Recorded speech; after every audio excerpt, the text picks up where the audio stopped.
Andy, my dude, have you heard of the magical website builder known as Squarespace? Ugh, not another Squarespace ad. I feel like every podcast is sponsored by them. Hey, don't knock it till you try it. Yes, okay, it is overhyped, but actually it lives up to the hype.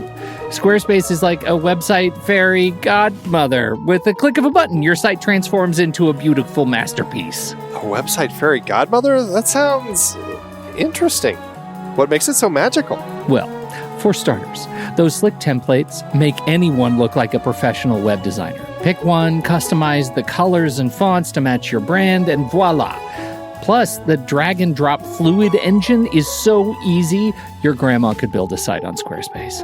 Well, she did knit me a lovely scarf last Christmas.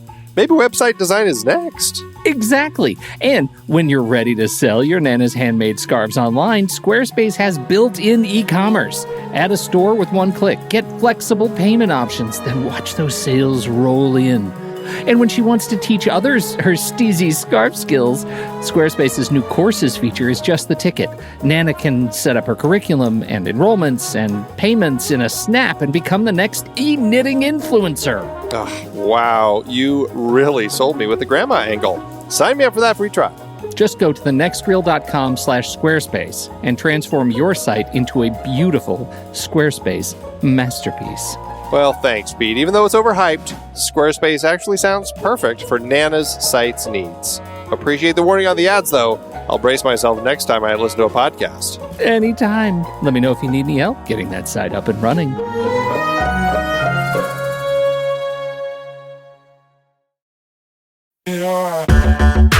Andy, can you believe we've almost hit 700 episodes of The Next Reel?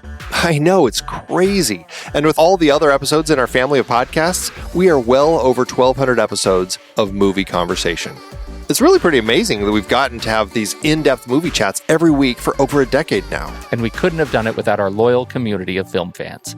Their support over the years has meant so much. For sure. That reminds me, we should give the merch store a shout out. Buying shirts from thenextreel.com/merch is a great way listeners can continue to support the show. Plus, they get to sport our great designs.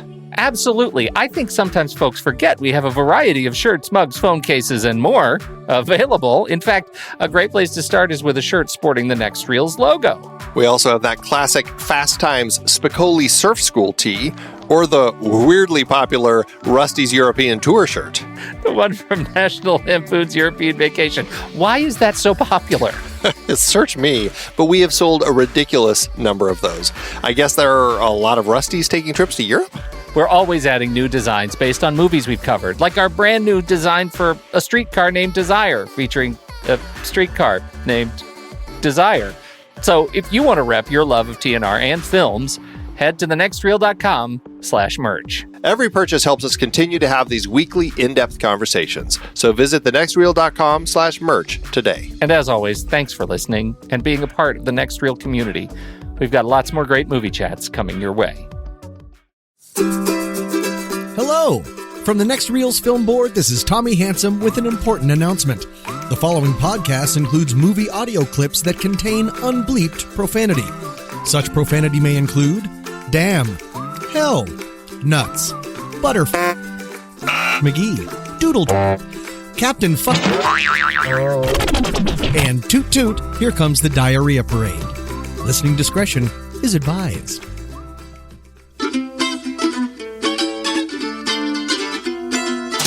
This is The Next Reel, everybody. I'm Pete Wright, and that there is Andy Nelson. Hey, hey, hey. And we spoil movies. Tonight on the show, a tale of a young girl's journey into preteen fight club. It's the Spierig brothers' time travel romp, Predestination. What if I could put him in front of you? The man that ruined your life. Would you kill him?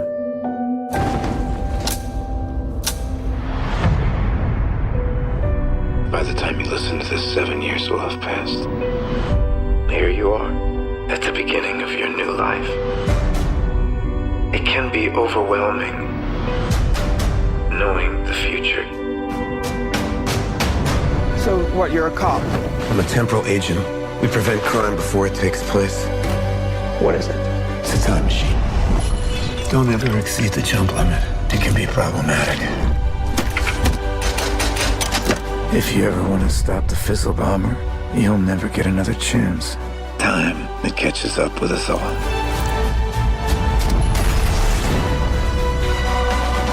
You can do this. What are you saying?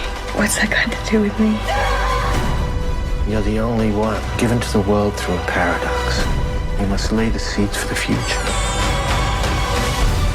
I know where I come from, but where do all you zombies come from?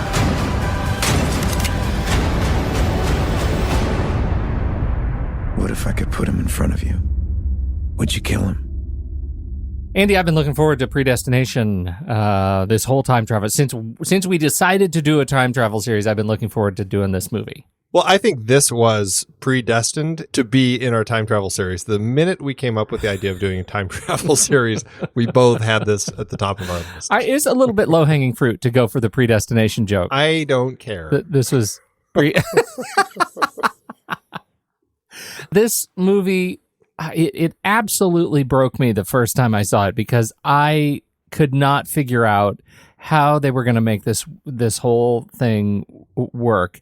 And by the end of the movie, once I did figure out, I was baffled that I bought into it. And that, I think, is the real magic of Predestination, when the time travel mechanic and the story, the narrative, all of that hits you, and the actual film itself is enough of a grounding, enough of an entertaining foundation that you actually believe the nonsense that they're putting forth, that you don't stop and think too hard about it. Although I have to say, when I think too hard about it, I just go into vapor lock. So that's got to be a good sign. Well, I think it's one of those things where if you're looking at much like going back to Interstellar, what we talked about last week, if you're looking at time as another element of a way to kind of pinpoint something, and if you look at it as something that, the nature of time travel, if you've latched onto that nature of time travel, creating loops like this theoretically are possible, right? That's the kind of the whole crux of something that's so complicated as time travel, is this ability to create this wacky loop that could never exist outside of itself.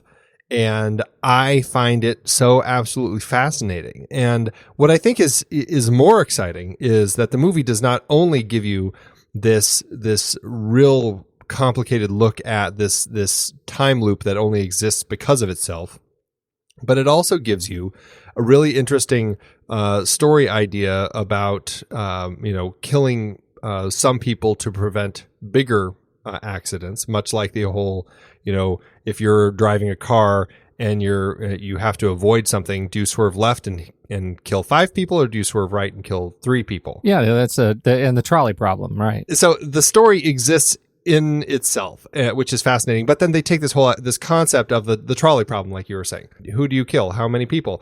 And they loop that into this time travel story. And then on top of that, you have some really stellar performances. And I think all of that blended together creates a really fabulous film.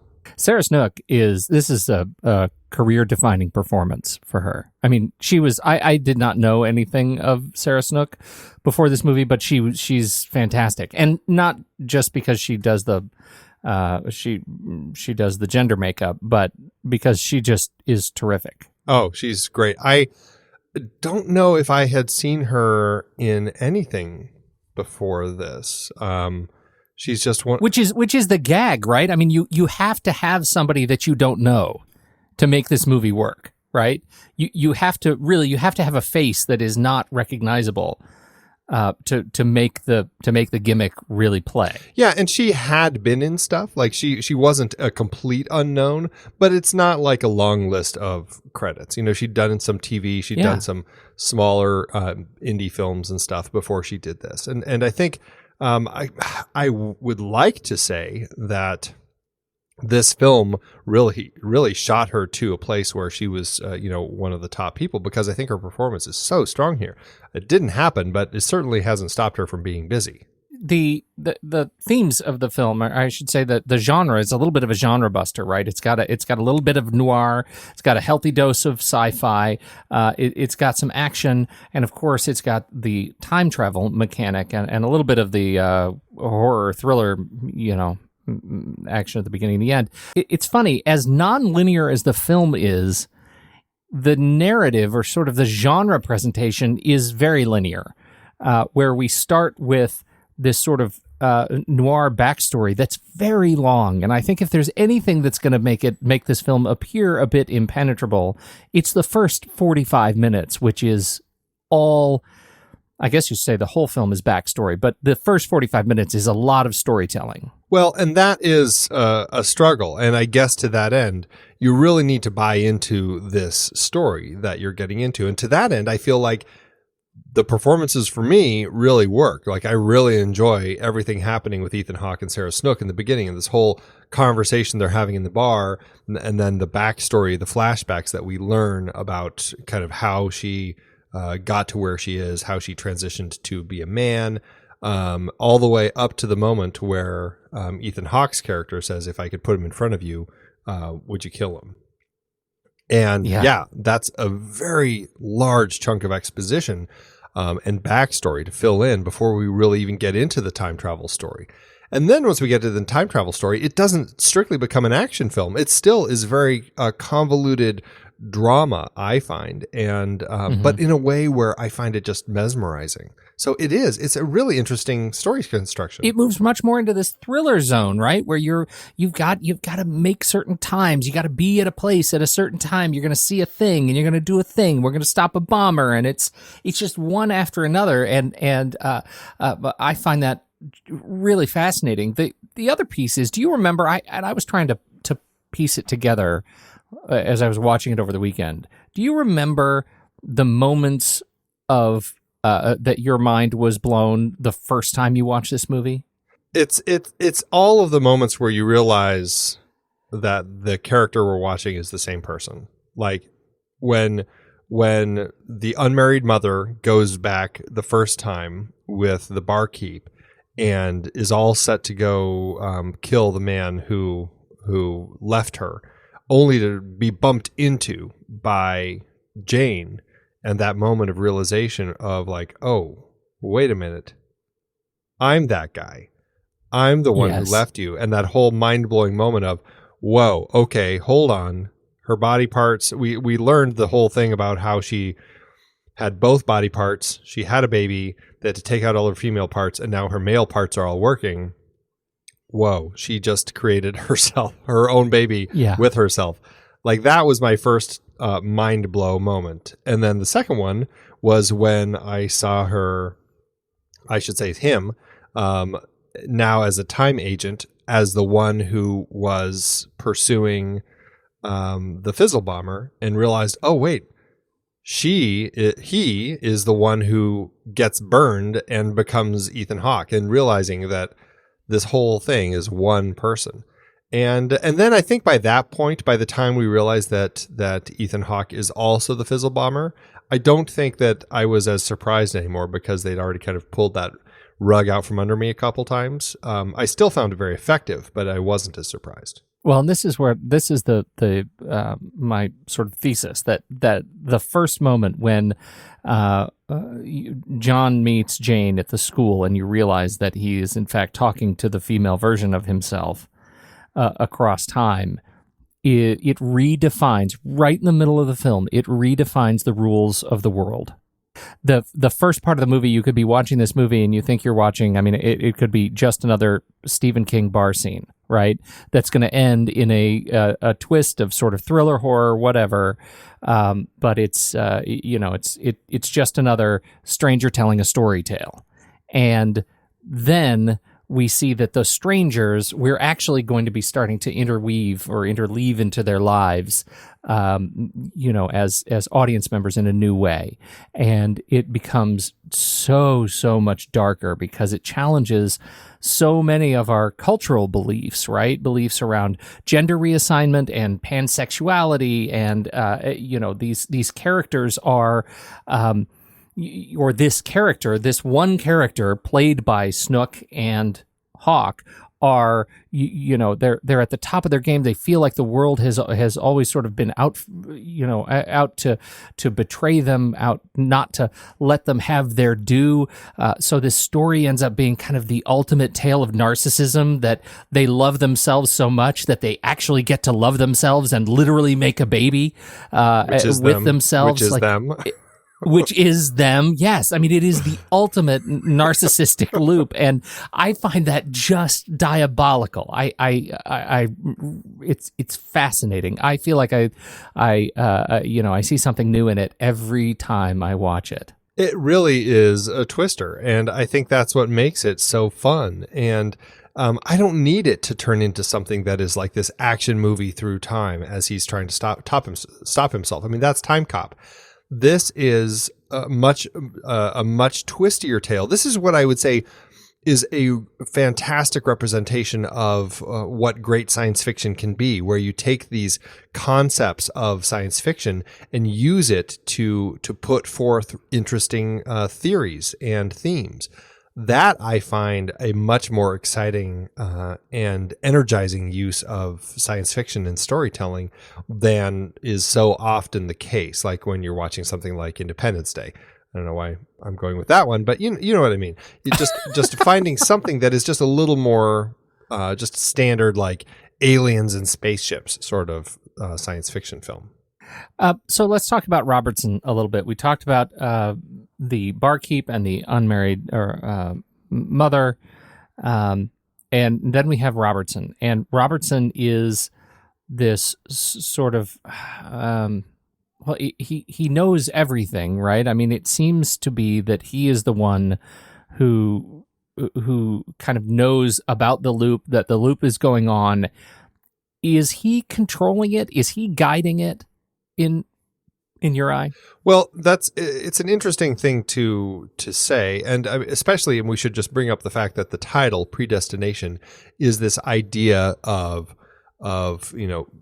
God having preordained everything, right? It's the whole paradox of free will. Good, bad, evil, sin, right. Everything's been preordained. Right. And it's the whole it's this whole battle that people have, the idea that humans have free will, or has God pre-planned everything? And the nature of this film really falls into that. And the conversation comes up a number of times too, right? Where we have the unmarried mother asking the barkeep, "Do I have any choice?" Of course you have choice. Of course, they just keep going through the same loop anyway, so it really doesn't matter. But bringing in Robertson to the equation, I find interesting because it does feel a little bit like he is kind of the God character of the story. He is the one that he seems to know what's going on. He seems to be the one who acknowledges that the barkeep is making whatever they're called, unlicensed jumps, and but doesn't kill him. Like, I mean, earlier, he says, you're going to be terminated. Your life will be terminated if you do something you're not supposed to. But instead, he's just given this briefcase that's supposed to be decommissioned when he goes and stops somewhere, and that's kind of the end of it. But it feels like Robertson may have planned the whole thing. Like maybe he purposefully gave him one that when it was when the time machine was supposed to decommission, it really just kind of doesn't, allowing John, Ethan Hawke's character, to kind of continue on with his life as the Fizzle Bomber. I don't know. I find it a really fascinating line of thought. The part that bugs me in regard to the time travel mechanic is if you took Robertson out, would the loop stop? But see, that's the nature of loops. Like, that's the curse of the paradox. Right? Nothing can really get removed. I mean, if you look at it from a pure linear chronological line, the very first time any of these people exists is when Ethan Hawke's character pops into out in front of an orphanage and drops off a baby. That's like back in 1945. That would be like the very first thing, the first existence of, and it's two versions of himself at the same time. Yes, yeah. So it's this is one of those movies where you just can't you can't look at it as a linearly structured story. You have to look at it in that interstellar, I'm behind the bookcase type of time world where time is a thing that you can pop in and out of. And I think the more I've been looking at these time travel movies, it really does, like that interstellar way of looking at time where it's that temporal connection to everything that we do in our lives feels so important in the crux of it. And I feel like if you have time travel, by nature, time loops are an inevitable element. Yes, that is so true. But what's interesting to me is I don't think Robertson was in the original story. This was based on a short story written by Robert Heinlein in a day, because that guy was amazing. Wow. And it actually is the story of the unmarried mother and the bartender and all the temporal bureau, the time board, it's all in there. But I think Robertson, it's been a long time since I've read that, but I think Robertson, I think he was not a part of it. That's the part, really. That's the crux of the thing that bugs me, that I don't think they needed that character. I think they told a lot of story in a really interesting way, and that dropping that character they didn't need, and I think it actually makes the time travel part of it, it makes the loop even sort of more consistent, because you don't have that lingering question of, hey, if you took that guy out, would the loop stop? The way the story originally dropped, that you don't need the guy in there, the loop is consistent on its own. And I love having the question, all sorts of questions about the time loop. I love looking at it, but I don't love that particular question, because I think of all the stories that we've talked about, this is the one that ironically falls apart the least. If you buy into time travel, this paradox is for lack of a better word, the most solid. Well, what do you think is the pieces of Robertson where he's connected that would make the whole loop crumble if you pulled him out? Because he is manipulating the bartender, right? He's manipulated as a boss, right? He's saying he keeps giving him those sorts of nudges. And in that regard, actually, he may be a more interesting devil on your shoulder than God character. Right, because the things he's doing push the bartender forward. They push him forward as the time agent to keep doing these things that allow the loop to perpetuate, right? And so I guess maybe the thing I'm reacting to is I don't like the manipulation of it, because I think that if we're going to have a conversation about free will and lack of free will, that you better not have a third party manipulating it, or you no longer have an argument about free will. It's no longer free will. That's interesting. I guess I need to look at it again from Robertson's, really focus on him and kind of his point of view of the whole story, and see how much it fits in to my thinking of it. And if you could pull it, and it would be fine. Because, I mean, he's obviously, assigning, it's these time agents. So obviously there are other assignments that Robertson is having Ethan Hawke's character go and do, other than trying to stop the Fizzle Bomber. Although it always seems to boil down to the Fizzle Bomber. It always seems to boil down to the Fizzle Bomber, and I think that there was some question in the book, like before the movie came out in the short story, that maybe the other time agents are actually all just other loops of John. Interesting. Speaking to Robertson, that does bring up one element that I noticed that I felt it was a little minor flaw, although I'm sure you could explain it away. But there's a point when Jane is having, she's talking about her flashback about how she was in this space program to I guess to be a wife to an astronaut, Space Corps. But then she is booted from the program, and she doesn't really know why. She's just booted and has to go do some other stuff until Robertson comes back in her life. But we do have a break in her point of view of her flashback, where all of a sudden we have Robertson looking at her through glass, talking to the doctor about her and saying nobody's told her. And they're like, no. He's like, well, don't tell her then. And it's just, it is kind of a moment where all of a sudden we're no longer in Sarah's point of view of Jane during a flashback, which is a little incorrect as far as storytelling, because there's really no way she would have known that. Although I guess you could explain it away. I mean, later she learns that potentially when Robertson comes back into her life, I guess. We've performed a more detailed physical examination of the patient.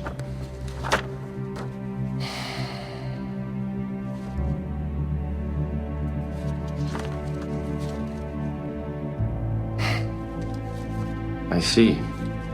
You do know that this will disqualify her.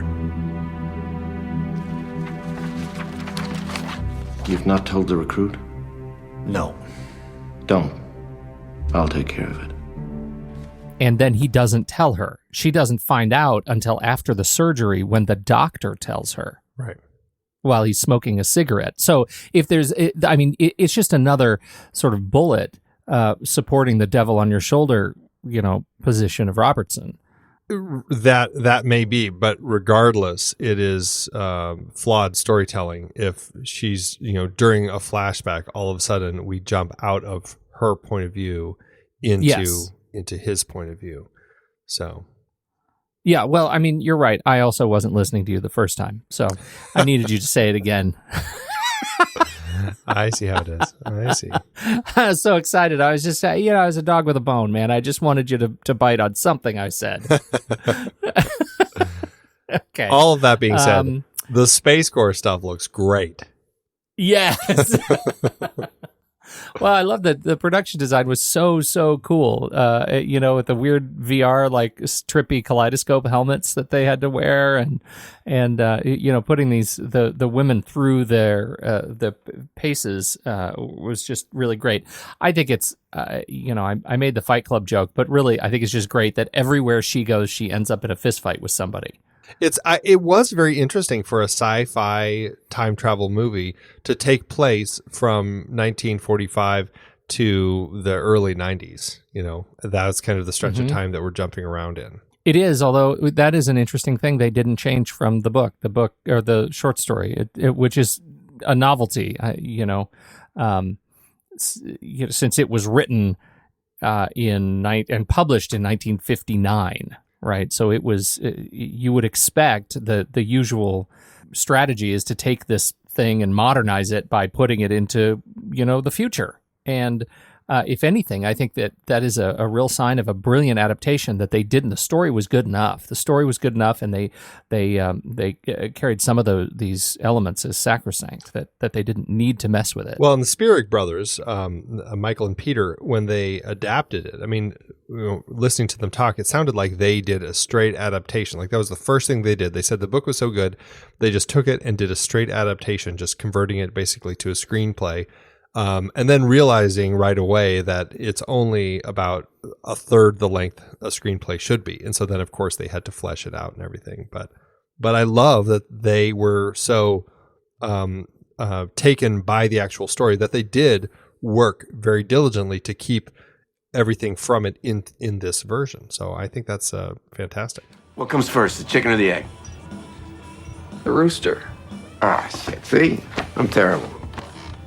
That's the best you got. Yeah, That's not funny. I told you it wasn't. So you've read the original Heinlein material. Now, something that we have kind of mentioned, but I mean, the film is, we have several unnamed characters in the film, right? We have the barkeep, who is also the unmarried mother, and they are also both John Doe and Jane Doe. So it's kind of all of this. But in the original material, were their identities clarified, or were they still pretty, did they have names or anything? Do you remember?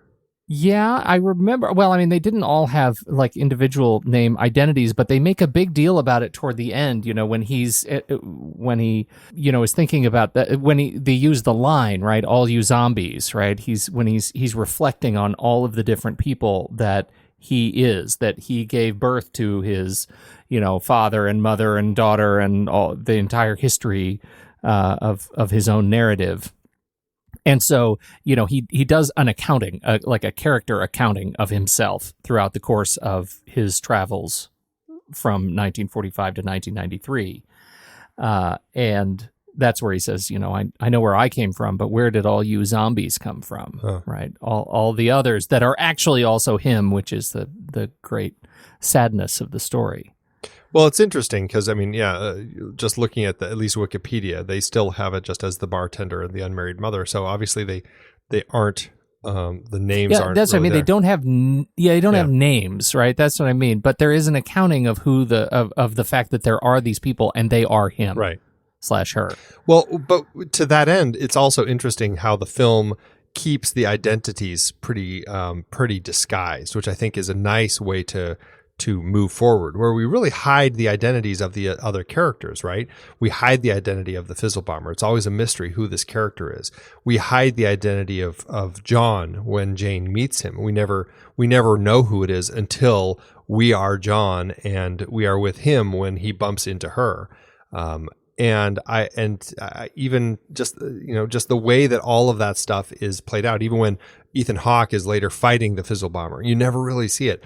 And it's done in a way that works really effectively, allowing us to kind of have these surprises, which I'm assuming is kind of the way that the book went. So to that end, I think it's a very smart adaptation, both script-wise, dialogue-wise, but also visually. That's my memory of it. It's a really solid and committed adaptation. Yeah. So now let's get into getting Sarah to kiss herself. So so apparently it was a complex thing that they were trying to figure out how to do to make it work. And because there is a scene in the film where Jane and John kiss in the car, in kind of the backseat of their car. And it was a complex shot that they needed to figure out how they could pull off to make sure that it would work, because obviously moments like that are the things that are going to sell the realities of this world that they've been building. And so Sarah Snook talked about it, saying, it was rather difficult because I had to play myself and I had to kiss a double that looked like John, and then I had to play myself as John kissing a double that looked like Jane, and then I think they also shot plate shots where she was just moving in to kiss nobody, and then they had to blend it all together to make it work. And it's just incredibly complex, but you watch the scene and it's very effective. It's done really well. And I think it works really nicely because of the fact that the makeup work that they did on Sarah to look like John actually works really well. It actually looks like a woman who may have gone through gender reassignment. It works. I found it really effective and surprising. Did you not, for a hot second, stop and think, how did they get Leonardo DiCaprio in this movie? I did not, actually. But now that you say that, I'll probably never not be able to think about that when I watch it. So thanks. Let's do the deep scene dive, Andrew. Let's do it. Barkeep. He's telling the unmarried mother that she has the opportunity to kill the man who ruined his life. And then we meet the time travel mechanic. This is begins at about 48, 47. It's a long sequence we're talking about, because this is really the introduction to the whole thing, and runs about 10 minutes. Why are we locking into this particular point in the movie? Well, I think just, one, time travel, and we finally get to see it after waiting for 45 minutes. Two, I think it sets up everything so nicely, where here's this moment where after learning everything that we've learned so far and learning how the unmarried mother got to the place that he's at in this particular bar, only to have this barkeep who seems to mysteriously know way more than he should about everything going on, gives the patron this opportunity to kill the man that ruined his life. And just to learn where that takes us and to see, it takes us into time travel. Very exciting. It makes for a really exciting scene that really kind of kicks things off. So is that it? Story's over? Yeah, afraid so. The man that ruined my life is a ghost, and so is my daughter. I guess at some point you just gotta let things go. And have you? Fuck no. What if I could put him in front of you? Huh? The man that ruined your life. And if I could guarantee you that you'd get away with it. Would you kill him? In a heartbeat. I know where he is. I think this is where we change the rules and of the movie, of the world, that in fact we knew that this was kind of a time traveling movie. We knew that because there are some rules around the bartender and his place and how he ended up in that bar. But honestly, because the sort of flashback sequence is so long up to this point that you sort of forget that there's something else going on.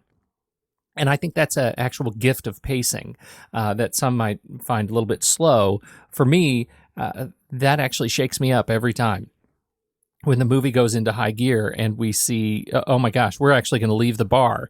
We're going to leave the bar with our main characters here. We're going to introduce this fish out of water story to this, to this person who thought they were in control of the story. He thought they were going to win the bottle, and in fact, they only knew a little tiny piece of the story. I think that is a wonderfully sort of jarring change in the middle of the movie, and it sort of brings us back into it. When this moment happens and then the rest of the film plays out, it makes me realize that it's very much structured like a story like Noises Off, where the first half of the film, you're setting up the story, and then the second half of the story, you're setting up all the bits and pieces that went on during that entire production, basically, right? Because that is a brilliant comparison. So this scene is the stage turning around. Yeah, for Noises Off, for people who aren't familiar with the story, it's a play, people putting on a play, and the first half of it, you see how it's supposed to go, all from the front side of the stage, and then, as Pete said, the second half of it, you're watching the whole thing play out from the back, and you're looking at all the chaos that's happening in this particular version of the production, and it's hilarious.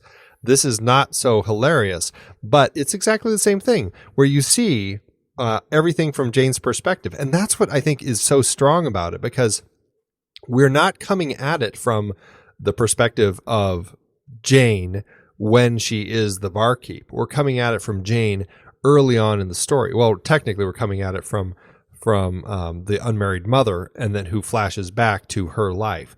And so we, like her, have no knowledge of the whole future that Ethan Hawke already knows. And I think that's a great way to play it, because we get to see this whole thing play out from somebody who has been, untainted from this time, these temporal waves. And then once that's introduced, we start piecing it all together with the barkeep and realizing, oh, he's the one who now has to go in and steal the baby and drop it off at the orphanage. He's the one who has to go and take care of, having him bump into her so that they meet and have this baby. Like it becomes so much more fascinating, and it makes that whole first half of the film that much more rich, because you're able to kind of go back and go, oh, that's how that happened. Now I see. It makes for really effective and exciting storytelling. It really does. And what's wonderful about it is that, as you say, every single, all of these characters are learning something new, right? Even though compared to Sarah, Ethan Hawke is an expert. Ethan Hawke, or the barkeep, is actually still learning things too as he moves forward. In this case, he'll end up learning them from from Robertson, and then he'll end up learning more when he meets the Fizzle Bomber. Fizzy Bomber. He just shakes Cokes and throws it at people. When he meets the Fizzle Bomber at the very end, and he's continuing to learn, and I think the unraveling of the story for us in that way, to give every sort of principle and time something new for us to learn, even up to the very end of the movie. I think it's very, very well structured. Camera is by, I can't believe it, Ben Knott, aka the Bennett Spot.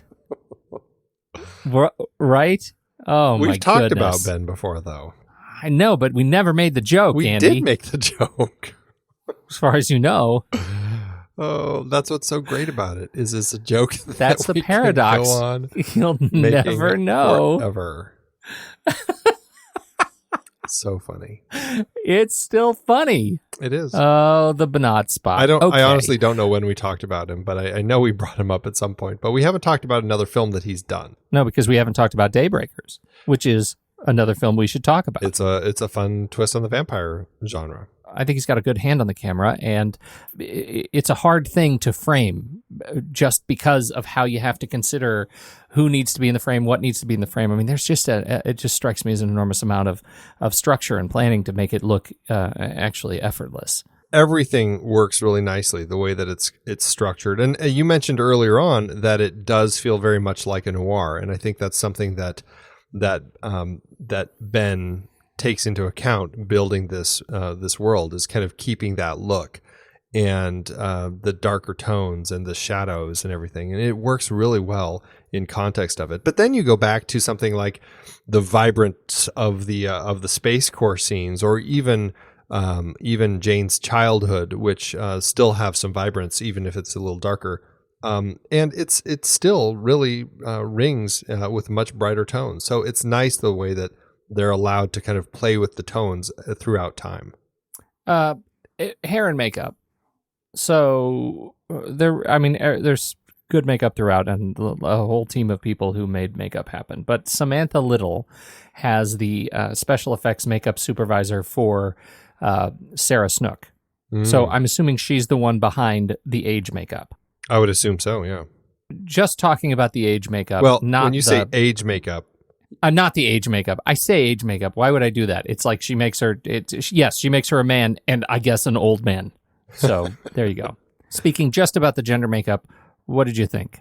I think it works really nicely. It still looks like Sarah Snook, but there's enough of a difference and that it feels like a slightly different person. And I kind of buy it when she meets herself and doesn't completely realize that it's just a male version of herself. You know, it's not just like, it's not like Jane, but in boys' clothes, right? I like that there's enough of a hint that makes it a little different. And I like that they actually took some elements of Ethan Hawke's look and kind of blended that into the unmarried mother look to kind of allow it to be that middle point between Jane and the barkeep. Yeah, I agree. And for me, I feel like I didn't quite buy it when we first met her, and I think it was because, or him in this case, because when he takes the glasses off, right, and when the glasses are off, it was a little bit more. It allowed me, I think, to bury myself a little bit more in trying to decipher what was going on. What are they trying to do? They're trying to trick me because I get that something's not real here. But then, right around our deep scene dive here, he's standing at the top of the stairs and puts the glasses on and is just looking around like, hey, what are you doing here? What do you want me to do here? And for some reason, everything clicks in for me, and I forget the rest of the performance. I forget that there are two people, and that's when I actually learn that it's actually only one person. So it should be exactly the reverse. But in fact, that's what makes it an even greater joy to watch the movie a second time. Well, I think it's very smart that the first time we meet the unmarried mother or Sarah Snook is as a man, and then we learn that because yes, you look at her and you know there's something odd about her, and then you realize, oh, she's a man who has transitioned from being a woman, and the fact that actually is an element of the story makes it so much more believable for me. Like if I was just trying to believe that Sarah Snook was playing a man, I think I would have had a harder time buying into it. Yeah, no, that's a really good point because we have to see the difficulty of the transition. Yeah, it makes the makeup land even better. Right. Peter Spierig did the music. These Spierig brothers, they're talented dudes. They like doing as much as they can. Like you look at the credits, and Peter's credited. He has 5 credits on this film, and his brother Michael has 4. This is Peter's only credit that he got that his brother didn't also get. Otherwise, they both are credited as directing, writing, producing, and visual effects. And that's really, I think, speaks to these guys and just kind of the nature of how they work. They've always been very heavily involved in a lot of the elements of their projects. And I think it's nice to see that sort of passion with young filmmakers. I don't know if they're still doing that. I haven't looked at the credits for the films they've done since I think most recently they just did Winchester, that Helen Mirren haunted house movie, and Jigsaw, the latest in the Saw franchise. They might have less hands in those, but I don't know. I just love the fact, though, that they were so involved. It goes back to their first feature, Undead. Did you happen to see this one? It strikes me as something that would be right up your alley. I didn't. Well, it is also just under the 6-star rule on IMDb, but it is the story of an Australian fishing village that is overcome by meteorites that turn residents into the ravenous undead. And watching clips of it today, I thought, well, I cannot believe that this zombie movie is not, I can't count that as in my catalog of favorite movies because I haven't seen it. We need to watch this movie, The Undead. It looks like exactly the kind of movie that we need to talk more about. And it is their first one. And that is the thing that, was interesting listening to actually Ethan Hawke talk about working with these guys for the second time now after Daybreakers, was that, he said, it's hard to count The Undead, as their first film because, it's working with your brother for, on a 5-cent movie. But he could still see the thread between them maturing as directors and as a directing team all the way back to that movie as they've matured together all through Daybreakers and now to this. So it was it really makes me curious. And that was 2003. I mean, that's a recent relatively recent experience. Well, and just to what we were saying earlier, not only did they produce, write, and direct that, they also were the editors, visual effects, and sound designers. Yeah. So it's just something that they are very heavily involved in. And I'm curious about it now. And I really need to see Winchester so I can say I've seen all their stuff. You know who'd be a great speakeasy guest? Who's that? The Spierig brothers. I can't believe you didn't see that coming. Oh, well, I should have. Intern? Oh, I'm so sorry. Are you lost? No, I'm looking for someone. Thanks. I'll just wait. Well, you know what they say about good things happening to those who wait.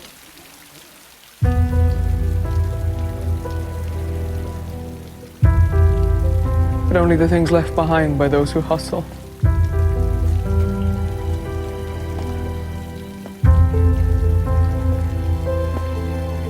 I was thinking the exact same thing. What are the odds? What are the odds? Something before we move past our deep scene dive, I did have to say a few things. I love that there's a line in here where she says, "You son of a bitch," and he's just like, "Son of a bitch." That's funny. It's a great line. And then the "I'm My Own Grandpa" song kicking on, which I have to say that is probably the worst bit of editing in the film, because it's an odd conversation that they have, because so often it feels like they're the only people in the bar and you can't really tell that there are other people. Although every now and then you go, okay, wait, there's a person at that table way in the back. But there's this shot, we see this scene playing out where the two of them are talking. He's trying to get Sarah to come down into the basement with him so he can do this whole time travel thing. And then out of nowhere, we get a close-up of the buttons of the jukebox as somebody pushes a button. And then we cut to a medium shot of that person as he starts the song up. And it's "I'm My Own Grandpa" before we cut back to them. We hear the song and everything. It's so awkwardly cut that it always throws me out, because it's strange storytelling. I get why they're doing it. My understanding is that song is actually mentioned in the All You Zombies short story, right? Plus, it's a great song, and because it was actually reasonably contemporary, right? Like that song was. I think it was, according to Wikipedia, it was first performed by Lonzo and Oscar in 1947. Yeah, it's only about 10 years old by the time that Heinlein wrote the book or the short story. But I think it was made most popular. I'm going to say Willie Nelson. That's the version that I always knew. Yeah, a lot of people have covered that. Yeah. So anyway, I love that they do throw these jokes in, even the chicken and the egg. Which came first, the chicken and the egg? The rooster. The rooster. It's like they throw these little jokes in that are great for this time loop story. I think they clearly totally fit. Having fun. How to do an award season? It was a small movie. It never got a big push here.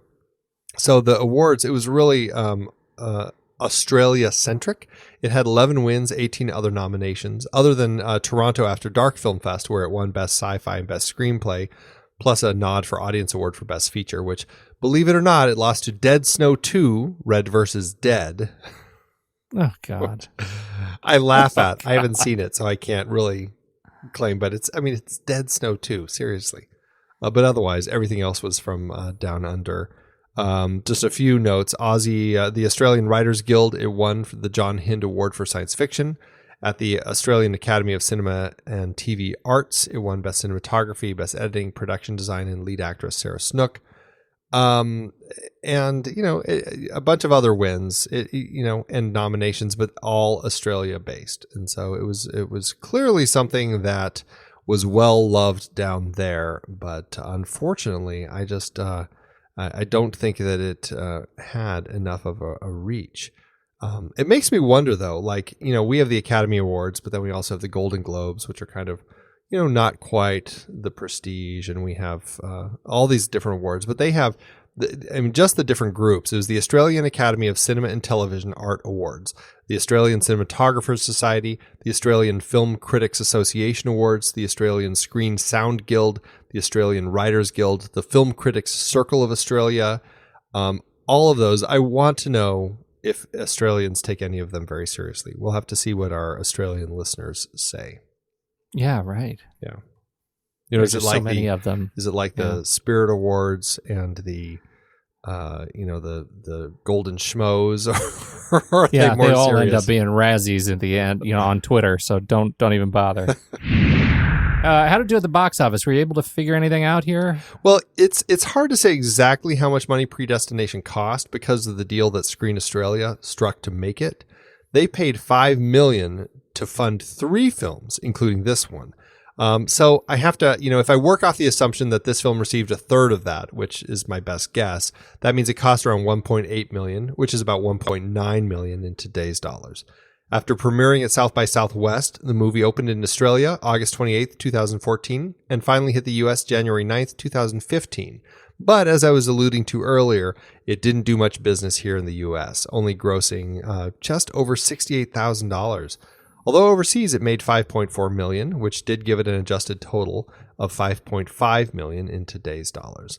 That means the Spierig brothers' twisty little film landed with an adjusted profit per finished minute of about $38,000, making it a solid enough return on investment for Screen Australia. That actually blows me away. Because you feel it would have been more popular? It should have been more popular. More people needed to have seen this movie. And I can't believe those numbers are so small. Well, this is one of those things where it all boils down to who do you get on for distribution. Now, after South by Southwest, I think it, who picked it up for release here in the U.S.? I can't even remember who was credited at the beginning. But I just don't think, it was a January release. I don't think that it had much of a push. I know I saw the trailers on YouTube and stuff, but it's one of those movies that I think just did not get a wide release, and it's really unfortunate because you're right. More people need to see this film. That's very disappointing. This was a real treat. It was just to watch it again. It was a real treat to watch it as the final film of our little time travel series here. Mostly with Solo coming out. All I can think about is they need to give the Spierig brothers a Star Wars story, because I have a feeling that Han, Luke, and Leia are probably each other's parents, and that totally changes Star Wars for me. I dare you to look at Star Wars the same way now. That's hilarious. And Chewie's there too. They're all related. They're all parents they're of all each the other. Same. Yes, they're all one. They're all Yoda. Genetic anomaly. They're all Yoda. What do you think? You ready to take it to the mat? Let's do it. Head over to flickchart.com/thenextreel. You'll see all the movies we've done on this show.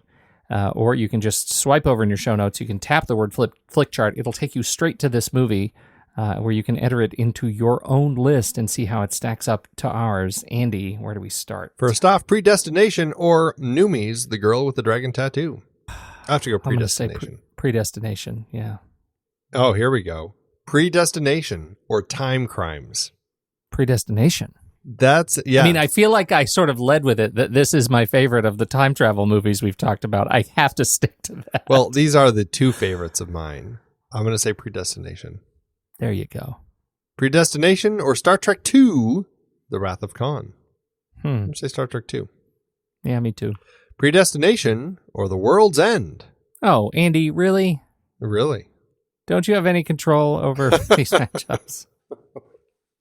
How does this work again? Why do we do this silly thing anymore? Oh my goodness! I'm gonna go with The World's End. I am gonna go with Predestination. Are you really? Yeah. How hard? Real hard? Hard-ish. You can twist my arm if you need to. I don't want to twist. Okay. All right. Let's do it. Let's do it. Here we go. We're gonna do it. One, two, three. Paper, scissors. Damn.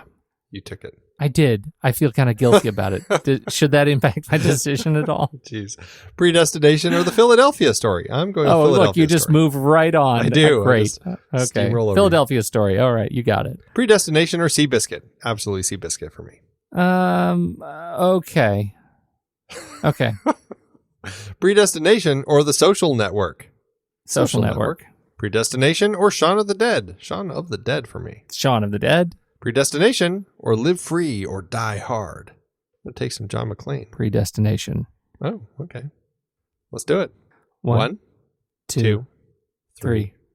Rock. Scissors. Scissors. I don't feel bad about that. Well, good. Well, that leaves Predestination at 89 on our flick chart. Ooh. One spot above Time Crimes, which is at 90. All right. That feels okay. How'd this do on your personal list? This was pretty good. They didn't come up against each other on my list. Time Crimes ended up higher on my list than Predestination, but if they came up with each other, I don't know. I feel like there's going to be a constant battle between these two. I ended up at 414 out of 3967, which is about a 90% on my chart. So pretty high. Wow. I thought mine jumped up to the top. I'm at 172 out of 1,024, and that's about an 83%. It feels low to me, but man, it hit something that it just couldn't pass. I don't even remember what it was, but I just ranked Little it Nicky today. Yeah, right. It was Little Nicky at 171. So if I go by the algorithm, that should be a 4-star. Doesn't feel good enough, Andy. Oh, not nearly really? Good enough. What does that mean, Pete? Well, it's going to be higher than a 4-star, but is it a 5-star, Andy? I ask you, is it a 5-star movie? It is for me. Is it really? That helps me. Even with my little, I know some people give me crap for this, but even with little gripes that I might have, I think that this is just such a fascinating film that blows my mind every time I see it. I think the performances are so amazing. It really it's a film that I could get endless enjoyment from. So it's a 5-star for sure. Okay, then it's a 5-star for me too, because Andy, peer pressure. Yeah. That's right. I was actually really worried about watching it because I've been talking about it. I've been excited to watch it again, and I was super worried sitting down over the weekend to watch this thing, and it didn't let me down again. It just, it was just really riveting. These performances are great, even through all the flashbacks and talking and the sort of diner-esque vibe of the first 40 minutes or so.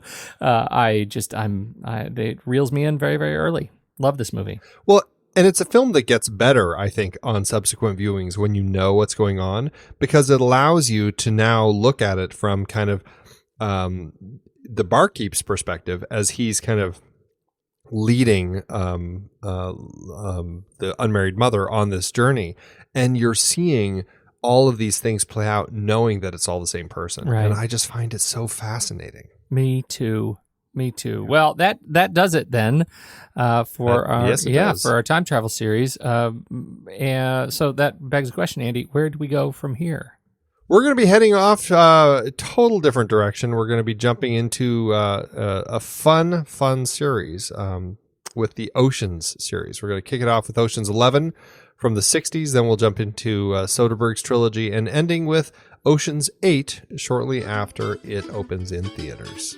And don't forget, we've got Solo coming up on the film board this weekend. So make sure you catch it opening weekend, and then you'll be able to hear all of us talk about it when we go live with that show on Tuesday next week. Speaking of this weekend, Andy, we got a SatMac coming up, and you know what that means, don't you? Oh, our Saturday matinee Battle of the Lists. Battle of the Lists. That's right. With Ocean's 11 as the movie of choice, our Patreon supporters get to go on and vote what we're going to be doing our lists of. And so the three options that they get to choose from are heist comedies, films with musicians not acting as musicians, and movies with numbers in the title. And the Ocean's films do not count.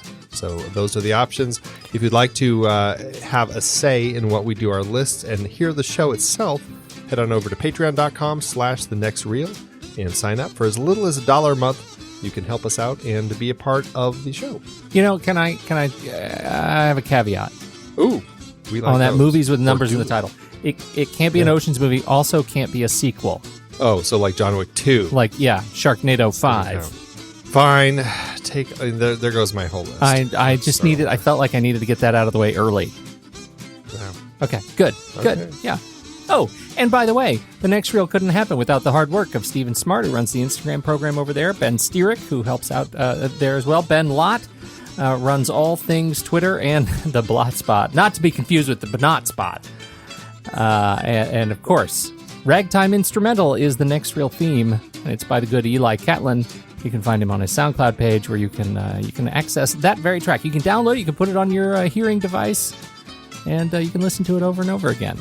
Love that harmonica. When the movie ends, our conversation begins.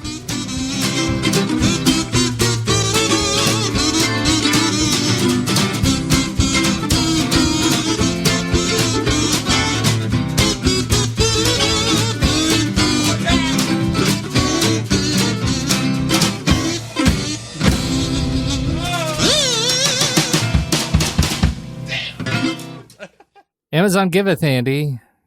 As Amazon always doeth. Amazon has a real special place in its heart, in its AI heart for this movie, wouldn't you say? Oh, it sure does. My goodness. My goodness. And a lot of people hate it. A lot of people hate it. And it's not just because of a bad disc. No. In fact, it looks like Amazon was able to deliver the movie that people wanted, and it turns out they didn't want what they got. They didn't know. Oh, my goodness. They go back and forth. The reviews are wonderful. You read them, and one person says, I got this from the first frame. I understood. I knew it. It was a waste of my time. Next review. Oh, I didn't get it. It was confusing and boring, and I didn't understand any of it. I watched it 3 times. But, okay. But Joe Average, who I think is, I don't have to tell you, is representative of the entire populace of Amazon reviewers. Joe Average himself writes, not good. No spoilers. I had to write a review because this is definitely not a 4-star movie. It's probably a 2 or 3-star movie at best. I gave it a 1 star in order to offset that insane rating. First off, I'm not a big Ethan Hawke fan. He surprised me in a few films, so I kept going back to the well. This is a chicken or the egg cerebral movie that requires you to pay attention in order not to be utterly confused at the end. It's somewhat low budget and has a very weak backstory. You and I could reenact this at my house, is basically what I'm saying. Ultimately, all of this paying attention doesn't really pay off in the end for me. Wow. So Joe Average would like to reenact the movie at his house with you, if you know what I mean. Oh, Joe Average. Well chosen moniker. Well chosen moniker. Well, I've got a 1 star by Captain Knucklebuster, who says, How to be your own grandfather. A horribly ridiculous, boring guide on how to go f*** yourself. Seriously. And there it is. And there 4 it people is. found it helpful. That's probably the best review of this movie you could write. And you know what? You can give it 1 star. You can give it 5 stars. Works for all of them. Thanks, Amazon. It's hard to believe that we have been having in-depth weekly conversations about movies since 2011. You're telling me producing this show week after week requires a ton of work behind the scenes. If you'd like to help support our efforts, one easy way is by using our originals page when shopping for books and movies we've covered. Just visit thenextreel.com/originals. Your purchases made through our links give us a small commission at no extra cost to you and allow us to keep having these great conversations. I was so excited for our big Star Trek film franchise series this season. All those movies adapted from Gene Roddenberry's original 1960s TV show. As a huge fan, I know that you geeked out over analyzing the adaptations.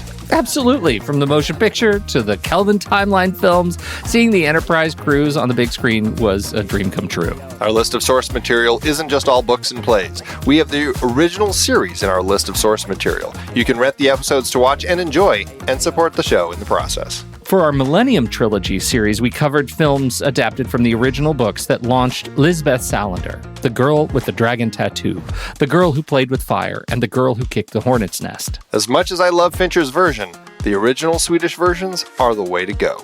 We also did our Die Hard series in season 7. I can't believe Die Hard and Die Hard 2 were adaptations. 2 of the greatest action movies ever. Well, one of them at least. The other is awfully fun, though. We revisited the classic Mary Poppins for our 1960s movie musical series. A spoonful of sugar always helps the medicine go down. Old Boy was intense for our Park Chan-wook Vengeance trilogy. And East of Eden and Giant were highlights of our James Dean series. And a fun time travel mind bender with Predestination to cap things off. Find all the books behind these adaptations and more at thenextreel.com/originals. Dive into the source material for your favorite movies. Check it out today, thenextreel.com/originals.